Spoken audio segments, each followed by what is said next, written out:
We now want to bring you a press conference from this morning where the governor urged lawmakers to consider his proposal for immediate health insurance premium relief in the individual market. Here's that press conference.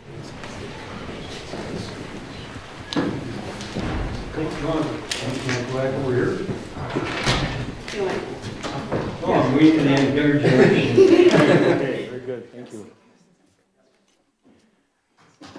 We're here again to urge the Republican House to pass the premium relief bill, pass the one that I've proposed, which will get relief most immediately to people who are here today and others around the state who seriously need it. I was astounded by Speaker Dowd's comment in an interview on Sunday. He said, "We know Minnesotans need relief. The governor's plan wouldn't give relief until April 1st. We thought state government could do it quicker." Well, my plan won't provide relief until he passes it. If he passed it in November, as I requested, in a special session, we'd have the relief would be available right now. As it stands, the longer they delay to pass it, the longer it's going to take to implement it under whatever scenario, and the longer the assurance relief is going to be delayed for people who need it and who before January 31st need to know what help they're going to get or not get so that they can make their decisions before the end of open enrollment. And that's the part that just mystifies me. If the House acts this week, they're going to conference committee next week, we're talking about the end of January already. And so I, again, just, Commissioner France testified 10 times last week before various committees that the Republican proposal is going to delay significantly providing this premium relief. So whatever the Speaker has to say about my plan, his proposal would delay the implementation by months longer than the relief I proposed, which again should be in the hands of everybody already. So I urge the House to pass. I urge the House to pass the bill that I proposed that will best serve and most immediately serve people who need it in Minnesota. I urge the Senate to concur, and we should get this bill to my desk for signature by the end of this week. With that, I'd be glad to turn it over to Senator Tony Laurie.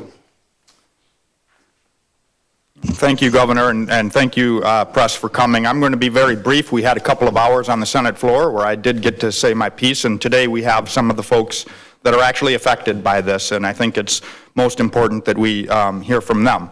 You know, truthfully, healthcare delayed is healthcare denied, and right now people are uninsured in January because of the delay that's already occurred. As of this week, as of 2 days ago, people are going to be uninsured in February because of the delays that have already occurred. It's time that we get this relief out to people so that they can make their choices. Even if they make them now, the earliest they can have insurance is March. And we are facing a sincere and serious degradation of the individual market for 2017.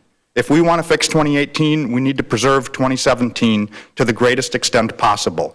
And we need to get premium relief out to consumers so that they can make the important decisions about which insurance product is right for them and their families.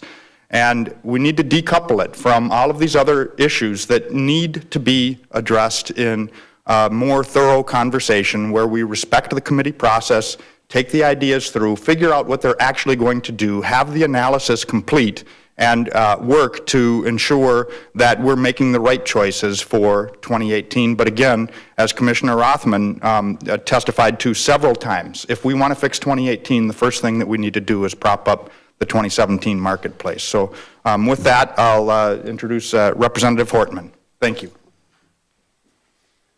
Good morning, thank you. I think it's clear the time has come to decouple relief and reform. We can do relief together, fast. We can act with bipartisan support, just like we did on federal tax conformity. It can be a one-day deal. We waive the rules, we shoot it through, and we get it to the governor's desk. And then we can work together on reform in the coming months. I think that really it's unfortunate that the issue of immediate relief to families has gotten caught up in partisan politics. We have plenty where Democrats and Republicans really disagree, but I have not met a single Republican senator or a single Republican House member who does not want to get Minnesota families relief now. So it's time to uncouple these issues and separate the relief that we can do fast and we can get to the families, and then we can either work together or we can have all-out partisan warfare on the reform that we need to do. But let's take care of the families first, and then let's work on the longer-term issues over time. This isn't a game. You know, so often politics gets reduced to somebody has to win and somebody has to lose. And I think if what House Republicans need to feel is a sense of victory, they won, okay? They won the election. They have the House. They have the Senate. This was a hot topic in the election, okay? So take your win and feel good about that. But now let's do relief and not hold these families up for partisanship that we really don't need to have on this issue. With that, I will introduce Representative Murphy. Good morning. Hey, Senator Hayden. Our goal, my goal, is to make sure that Minnesotans across the state of Minnesota have access to reliable health care when they need it. And since the fall, we have been hearing from Minnesotans who are exceptionally concerned about the high rate of increase that they're experiencing in the individual market. And the governor and the legislature, House and Senate, have agreed that Minnesotans need premium relief, and we should take care of that, and we can. And we could do it yet this week. But in my travels and course of conversation with Minnesotans, there are a lot of other issues that are ripe for modernization, for our attention, to make sure that we can meet that goal of affordable and available health care for people across the state of Minnesota. So I will join my colleagues and say that this week we should make sure we are delivering premium relief to the 100,000 Minnesota families who are stuck with high rates. But then we need to come back to this legislature and evaluate the work that we can accomplish together as we observe the Congress and the action that they're going to take with the Affordable Care Act, to make sure that we make good on our promise that Minnesotans across the state of Minnesota have access to care, reliable and affordable health care. And now I would be delighted to turn this over to some real Minnesotans who can tell their stories better than the rest of us. And that will begin with Sherry and Vince Sexton. Thank you.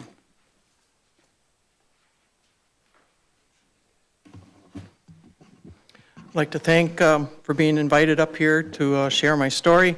My name is Sherry Sexton. My husband and I operate a dairy farm in southeast Minnesota for the last 37 years. I left him back home finishing chores and dealing with the ice. In 2016, our health insurance was $1,585 a month through Blue Cross Blue Shield. In 2017, it is currently $2,197, which includes Vince and myself and our college-age son. We have a $13,000 deductible. We do not qualify for any of the MNsure subsidies, and for that reason, we pay everything on our own. My husband was diagnosed with leukemia 10 years ago. He continues to remain in remission. Last year, I was diagnosed with stage 2 breast cancer. My medical bills were over $100,000. Farming for 37 years, we've acquired a great deal of equity in our operation. We've helped 2 children start dairy farming, with the youngest planning on returning to the farm and take over once he's done with college. Health insurance is a major expense for our family, as with any other self-employed person. With $26,000 per year in premium, we would receive roughly $6,700 from Dayton's proposal. We asked the legislature to compromise with Governor Dayton and quickly pass this premium relief that would take effect right away. Thank you.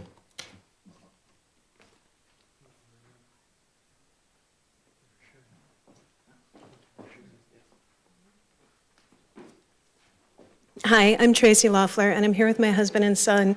Although my son had a late start, he didn't probably really want to be here today in front of a bunch of cameras, so surprise, extra side trip. So as for me, I'm an adjunct professor, and unfortunately I haven't been able to work. I've been having really severe migraines, which has kept me unable to do my job. So we solely rely on my husband's income, and he's a self-employed software developer.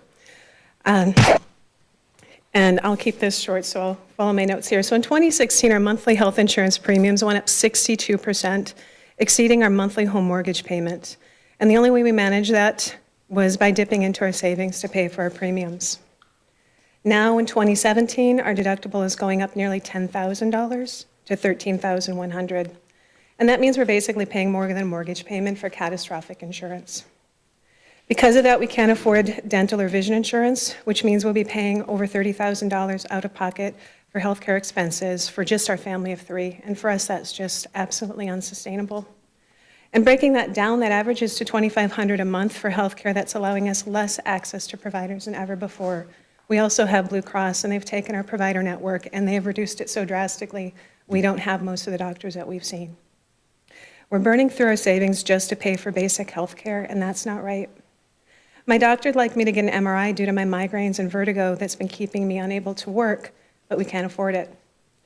Governor Dayton's rebate would allow our family to feel safe enough to go to the doctor as needed and for me to get that MRI, because we wouldn't have to dig further into our savings to do so. And we can't wait another year for premium relief. For us, this started 2 years ago. We tightened everything we could just to get through last year's increases, and we don't know how we're supposed to come up with an additional $10,000 for our deductible increase on top of our son's brand new $6,400 braces. Our family and tens of thousands of families just like ours really do need help now, and we also would like to ask the legislature to move quickly and to pass Governor Dayton's plan for immediate relief. Thanks for your time.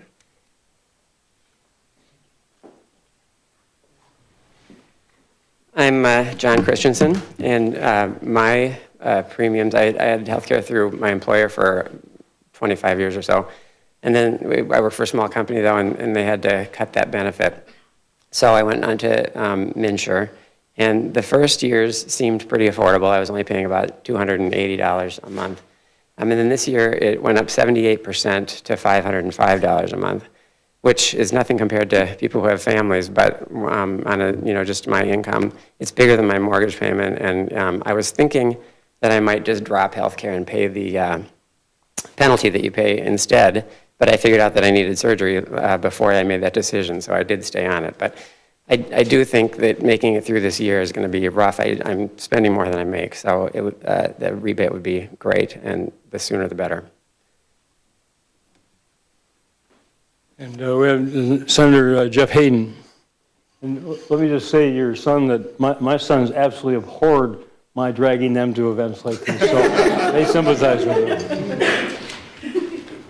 Well, thank you, Governor, and I don't have a lot more to say. I think that's been said, other than to say that we need to pass premium relief. We needed to do it in October, in November, in December, and now we're in the first week of January. And we can do premium relief. We can get it to these Minnesota families and families all over the state if we have the courage in which to do so. This issue of reform. Today is the second or the third week in January where because of the kind of rush, we're just getting ready to start our committees in a real way and do what we normally do around here, which is to look at the bills that have been presented. The chairs, the GOP is in charge of both houses. The chairs have the ability to call the meetings when they so choose. They can call them every single day so that we can then fast track this. But it is important as we talk about this issue of initiatives, or if we want to reform, it's really, really important that everybody gets to weigh in. These families behind us should be able to talk to the legislature about this. The advocates should be able to talk about it.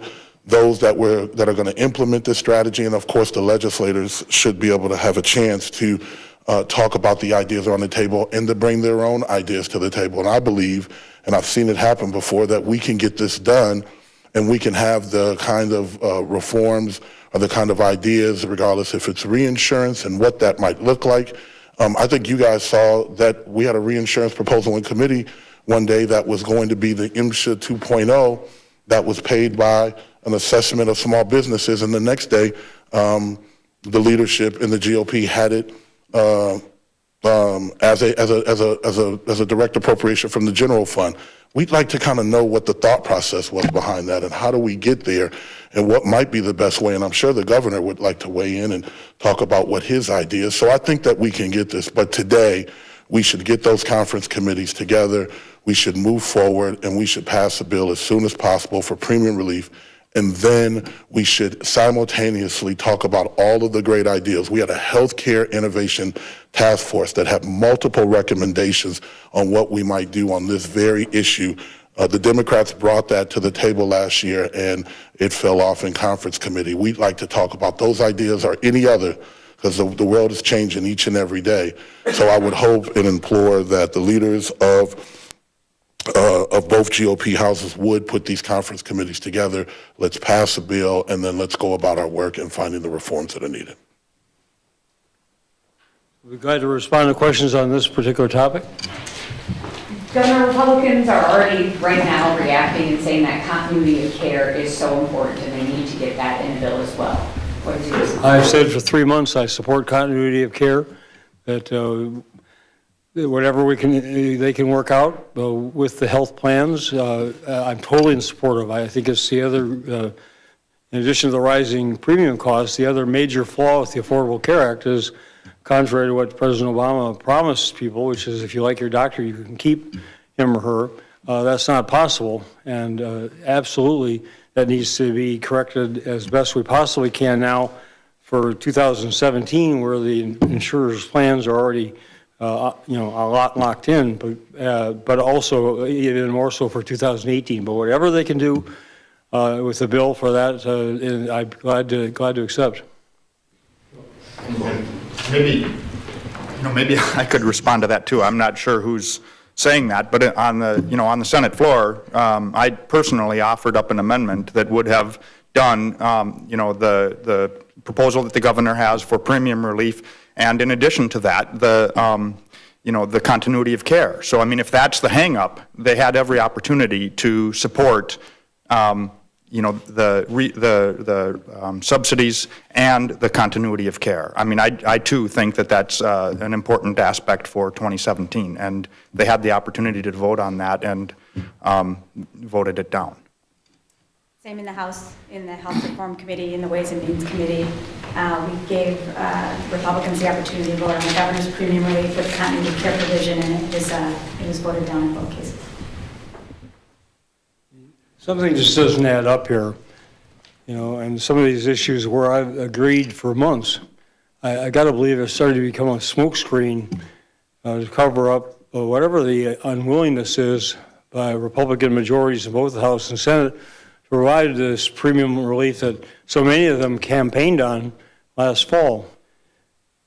They criticized my proposal for not delivering relief soon enough when their own proposal will take months longer, as Commissioner Francis testified, be more expensive for the state government. I just, I'm really mystified as to why there's been this unwillingness to come to agreement on a proposal that has been on the table for 3 months, far from perfect, but it's doable, and it could be done. It could have been done already. And now we're with 13 days left until the end of the open enrollment period, and people needing to decide, can they even afford insurance, or do they have to just forego it? Or can they afford a better plan because of this premium relief? It's just cruel. We need to plan ahead so we have money in advance. Sherry, you talked about your frustration about the back and forth between Democrats and Republicans. What's your confidence level that they're actually going to be able to come to an agreement to help you out? Well, talking to the staff back behind me today, they're reassuring, so hopefully they're correct. Governor, same question to you. You've seen this fight go on for months. The end of January is fast approaching. How confident are you that something will actually get done here? Well, as my mother always said, actions speak louder than words. And again, people profess their desire to do this. They've been saying that for the last 6 months now, and we haven't gotten there yet. Again, if there are pieces of this, other than the reinsurance, which has not been vetted, which has not been carefully thought through, which is putting a $150 million addition to the general fund, without really knowing what the benefits are going to be and what the alternatives might be. Other than that, I'm willing to look at anything, such as the continuity of care, such as the agriculture co-ops, that finds a way we can find common ground and get this done. I'd compromise on the delivery system if the delivery system being proposed alternative to mine were viable. I don't know how anybody would be advocating a delivery system that is going to take this state government several months and millions of dollars of cost to begin to implement. So, I mean, why can't we agree on something that's already been set up, it's been in place as proposed for almost 3 months now, could have been passed, could be underway, could have provided the kind of assistance that Sherry and others need, depend upon, although I will point out that under our plan, that premium relief would apply retroactively to January 1st. So wherever month it does take effect would retroactively cover the first months of this calendar year. So, I really at a loss to understand why we can't reach an agreement on something that people say they want to do.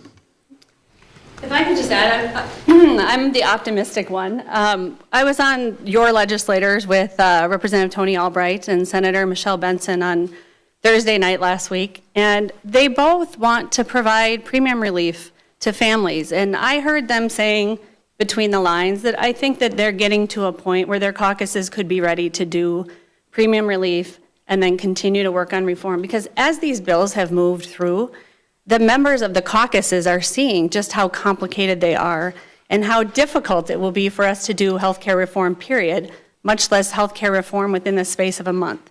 So I think when you have senators like Michelle Benson and representatives like Tony Albright and other Republicans saying, look, we want to help families too, there is a space here. We showed last week on federal tax conformity, we can rocket a bill through really quickly.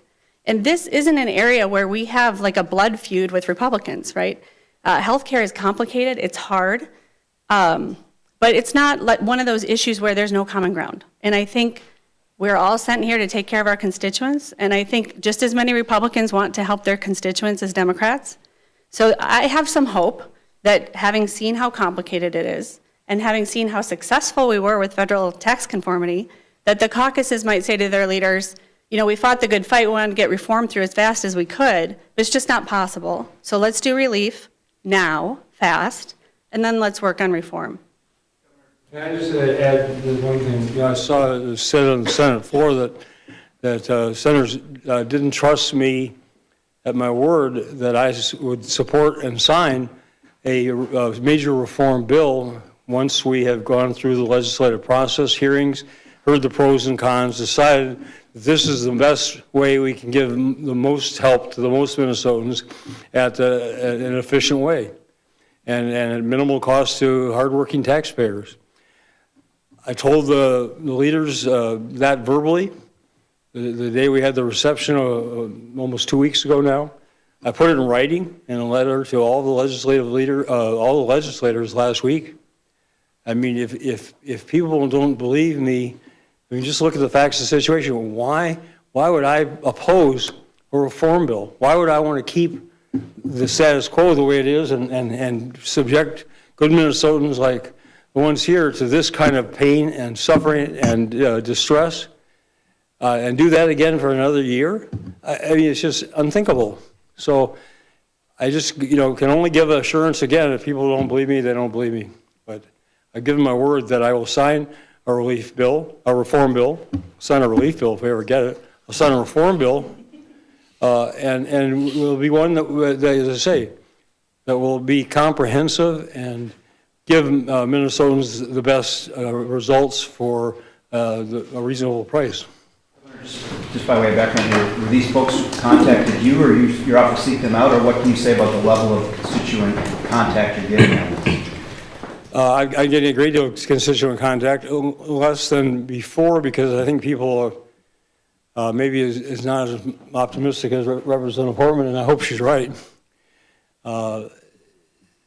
Lieutenant Governor Smith says she had to make a good partnership because she always looks at the bright side and I always look at the dark side. So I look forward to our partnering in the same way. But I think a lot of people have just given enough hope that anything's going to be passed. And again, with 13 days till the end of open enrollment, I mean, after February 1st, it's something better late than never. But people are making decisions. What can they afford? Can they afford, as I said here earlier, buy health insurance at all for this year? Much less what quality of health insurance can they afford? And those are decisions that are very much dependent upon the assurance of this premium relief.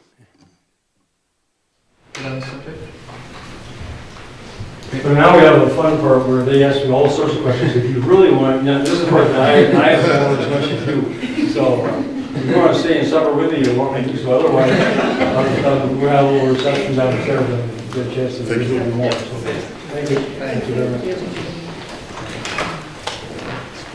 Thanks. Sam, you put water on my desk? Yeah.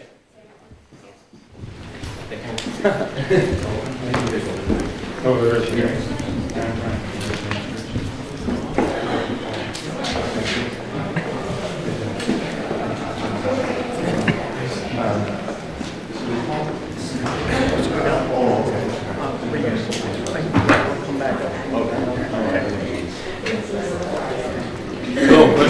Governor, the House is going to take up the Sunday liquor sales bill this afternoon.